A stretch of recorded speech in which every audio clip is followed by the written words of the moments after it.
ഗുരുവായൂരിൽ കഴിഞ്ഞാൽ പിന്നെ ഏറ്റവും കൂടുതൽ ഭക്തജനങ്ങൾ നിത്യവും ദർശനത്തിന് വരുന്ന ക്ഷേത്രമാണ് എന്നാണ് പറയപ്പെടുന്നത്. വളരെയധികം സവിശേഷതകളുള്ള ഒരു ക്ഷേത്രമാണ് പഴവങ്ങാടി. അവിടുത്തെ പ്രധാനപ്പെട്ട വഴിപാടുകളെ കുറിച്ചൊക്കെ നമുക്ക് വിശദമായിട്ട് പിന്നീട് പറയാം. എങ്കിലും അവിടുത്തെ ഏറ്റവും പ്രധാനപ്പെട്ട ചടങ്ങ് എന്ന് പറയുന്നത് എല്ലാവർക്കും അറിയാവുന്ന പോലെ, ലോകമുള്ള എല്ലാ വിശ്വാസികളായിട്ടുള്ള എല്ലാ ഭക്തന്മാർക്കും അറിയാവുന്നതുപോലെ അവിടുത്തെ നാളികേരം ഉടയ്ക്കുക എന്നുള്ളതാണ്.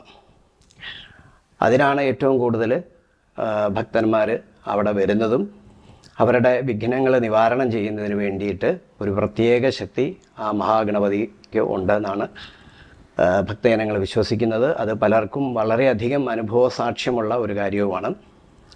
അങ്ങനെയുള്ള ഒരു മഹാക്ഷേത്രമാണ് പഴവങ്ങാടി മഹാഗണപതി ക്ഷേത്രം.